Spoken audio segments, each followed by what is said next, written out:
The Marvels is out. That's right, the sequel, the long-awaited sequel to everybody's favorite Marvel movie, Captain Marvel, is now out. And it was about as bad as I was expecting, which is to say, it's not the worst movie ever, but there are quite a few issues with it, and I think it's gonna be landing with a pretty resounding meh.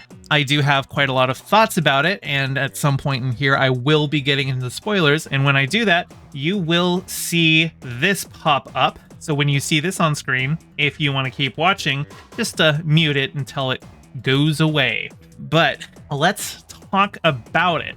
Now, as the film title suggests, The Marvels, it's not just about Captain Marvel. We have two other characters as well. We've got Kamala Khan, Miss Marvel, who we already saw in her own Disney Plus show, as well as Monica Rambeau, who we saw as a kid in Captain Marvel, but as a kid, she's not really the same character anymore, right? Like, as an adult, she's grown up, so it's basically like a new character, but we did see her in WandaVision where she got her powers. Now, I remember seeing people go beforehand going, am I gonna need to do like homework and watch 3 Disney Plus shows before I watch the Marvels? Because like I said, Monica Rambeau as an adult shows up in WandaVision. Miss Marvel has her own Disney Plus show, and Nick Fury's in this movie, and he just had Secret Invasion. And I will say that you don't need to watch any of these. If you want, I would say the most relevant one to watch would be Miss Marvel. I would say if there's anything close enough to required homework for the movie, it would be Miss Marvel, but you really can just go in without it. But it's kind of eh. The film is attempting to make up for lost time in terms of like women superheroes having actual relationships with other women in the MCU. The only other franchise where we actually see that developed is the Black Panther films, but like even then, there's stuff that's unearned. Like we all remember the "She's Got Help" scene from Endgame, where all of the female superheroes lined up in a girl power moment, and you had reactionary types going, "Oh, Marvel went woke and it was bad because they're forcing women on us." But the real problem with that scene was that it was pandering without putting in the work. They were trying to flex on how many women they had in the MCU, except that most of those characters had never had a scene together before. They didn't know each other, and they were all teaming up behind Carol, who, let's be honest, didn't need the assist. The problem with that scene was not Marvel's forcing women on us. The problem was Marvel wants credit without doing the real work of giving them meaningful relationships. It's easy to film like a back-to-back badass moment, but those are always made better by the characters having scenes of conflict and growth building up to it. Like Hot Fuzz. The big action scene at the end of Hot Fuzz, it wouldn't be anywhere near as memorable as it was if not for the entire film building up to that payoff. And so while I'm happy for this film that we've got 3 female leads who get a lot of character growth together, building them up as a team and seeing their conflicts and their conflict resolutions and seeing them learn to work as a unit, a lot of that is great. But that being said, this film is also not immune to the problem of Marvel wanting to jump ahead and not do the work of actually building the character relationships. Valkyrie shows up very briefly in this film. Mild spoilers, just that she exists in this film, but like she's not in the film. It's just a cameo. But the only time we saw Valkyrie and Carol together before was in the Endgame battle. And here, they're treated like they're old friends, and there's like even like the potential hint that they might be something more than just friends, but like in a way where like, you can suggest it and like they can edit out like 2 frames for the Chinese market, the way Marvel does these things. But the thing is, we've never seen them interact before, and here we are seeing them talk like they're old buddies. And like if this was a moment where they had that moment before in a previous movie and Valkyrie shows up just for them to have this bit, that would be one thing. They'd be like, oh, that's nice, they're acknowledging that. But here it comes out of nowhere, and it's like, oh, you want credit for something you didn't do the work for. You want us to believe that there is this, and like there was an opportunity to have built on that because Valkyrie was in Thor: Love and Thunder. And we had like a whole thing where Valkyrie was, King of Asgard, and as King of Asgard, she's doing a lot of work building up New Asgard. And like, you know, New Asgard doesn't just have Asgardians there. There's all sorts of aliens living there. And I kind of got the impression that she's built up New Asgard as kind of like a refugee place for alien diaspora throughout the galaxy. So it would make sense that she and Carol would be friends, because Carol might be helping out people who are in need and getting them to New Asgard. So you could have had a scene in Thor Love and Thunder where Carol is there meeting with Valkyrie about something, and just, you know, they could be chatting like pals, and then she goes off. And that way, when Valkyrie shows up here, it doesn't feel like, huh? Coming out of nowhere. Like, there's potential there that you could have made it work, but they didn't do the work.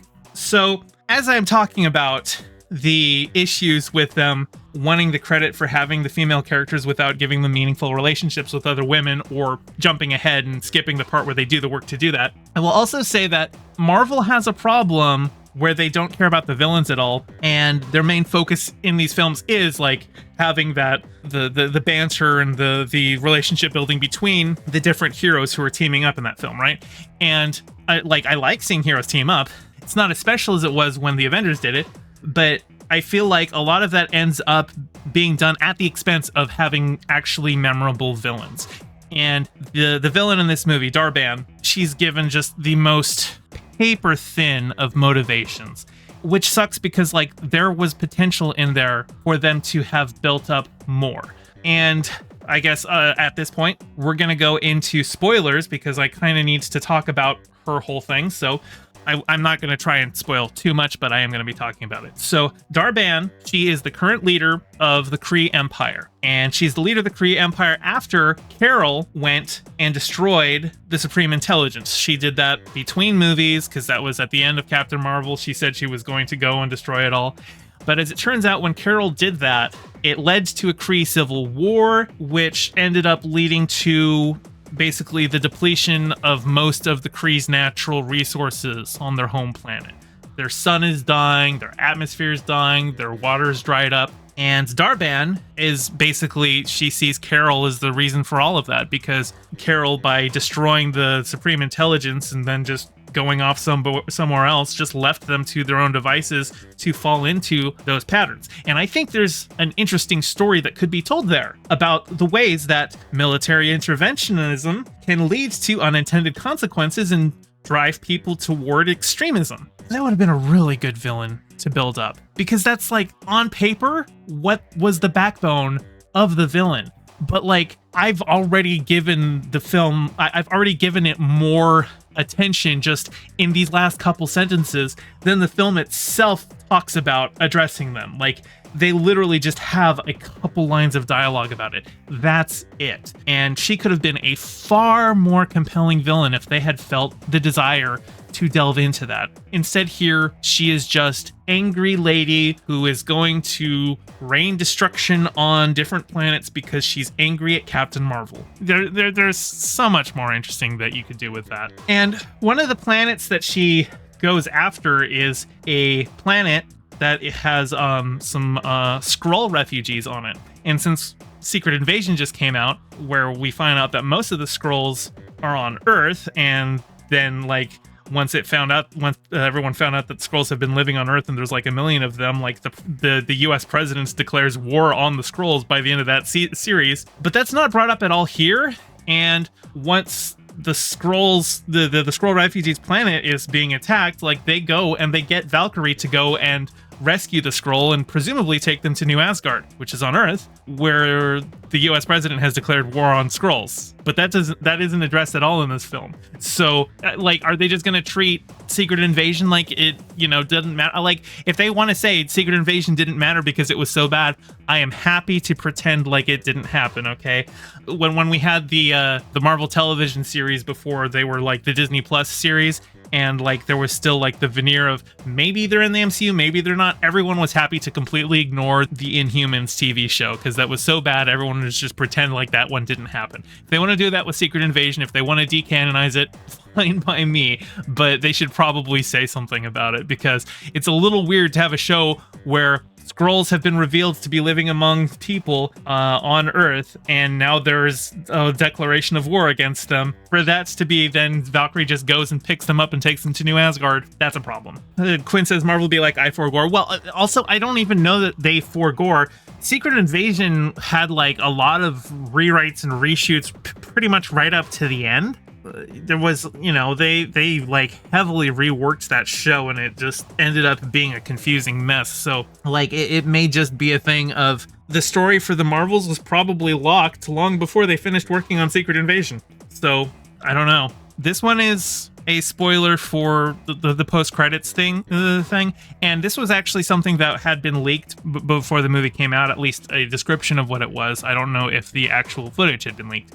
But at the end, Monica is in a different universe, and it turns out it's the X-Men universe, because we see Hank McCoy, the Beast, played by Kelsey Grammer, who played him in X3, or X-Men 3 The Last Stand, or I don't even remember what the official, I think it was just X-Men The Last Stand, but it could be X-Men 3, whatever. Anyway, Kelsey Grammer played Beast in the Fox X-Men movies, and so she goes in, and it looks like she is in that universe. She's in the Fox X-Men universe now, which sucks, because if they finally got the X-Men, I want to see the X-Men in the MCU universe, not in a parallel universe. I don't want mutants to be something from a parallel universe. I want to see Marvel's version of the mutants. They've already done that. Kamala Khan is a mutant.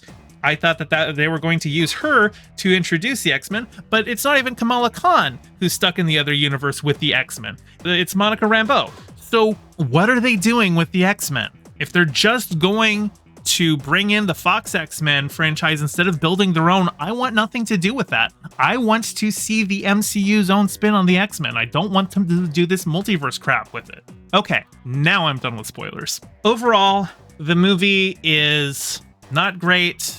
The action set pieces are mostly what you would expect from a Marvel movie, a bunch of CGI stuff thrown at the screen. I would say some of the choreographed fight stuff going on was a little clever, because one of the big things is their powers are entangled, so they switch places when they use their powers at the same time, and them learning to, you know, coordinate and get in sync and like figure out ways to do combo attacks making use of that ability. Some of that was a little more clever, but overall, this is a big meh of a movie. Now, this part, you could say it's a spoiler, but I'm not going to spoiler tag it, because it really has no bearing on the actual plot. It's just building up the next thing. And it's that it looks like they're going to be doing the Young Avengers. It looks like Kamala Khan is going to be building up the Young Avengers, because she goes and recruits Kate Bishop, the new Hawkeye. And I'm curious to see who they get for the Young Avengers.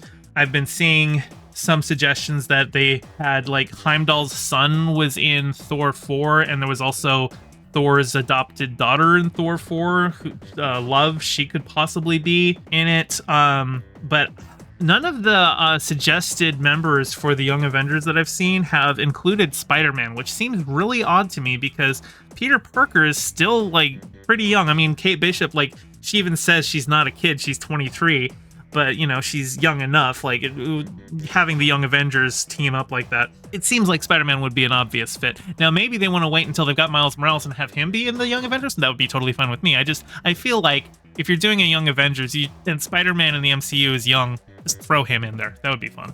So, all that being said, this movie's meh. You're going to see people who are blaming everything on Marvel going woke and making it all about the women, and saying that Brie Larson is an awful person because they saw one thing that she said clipped out of context this one time. None of those are the reason why this movie sucks. I actually think the performances of the leads are quite good. I like Brie Larson as a performer. I liked her in The Room, or Room. The Room is a completely different movie. I liked her in Room. I think she's a very capable actress. I think direction-wise, there was some weird choices in this movie, and I don't know how much of that is to point toward Nia DaCosta and how much of that is just the way that Marvel makes their movies, where like they just bring in the director to fill in the human bits between all of the planned action set pieces. This movie doesn't look like it's doing that well, and the two reasons for that, I would say primarily, it's not because Brie Larson is some unlikable person who is awful and destroying mankind. It's because, for one thing, the strikes were going on, the actors couldn't promote it. That hurt the box office. And for another thing, there's Marvel fatigue, and the movie just didn't really look that great. It wasn't that great, not because it was starring women, but because it was just another Marvel product. It didn't look particularly inspired to begin with, and after having seen it, I didn't feel like there was any particularly big inspiration. I don't think they had anything majorly important that they wanted to say with the movie. That's why the movie's not that great. Hey, thanks for watching. I'm trying to get my channel monetized, so your view means a lot. Don't forget to toss me a like, and subscribe, and ring the bell. I stream Mondays and Fridays at 5 p.m. and Sundays at 2 p.m., so catch me live and join in on the convo. You can find all my socials in the description below, and thank you to all my patrons, with a very special shout out to my Whale Shark tier patron Ryan D and my Anemone Friends tier patron Piftle Cakes. Your support means the world. Catch you next time.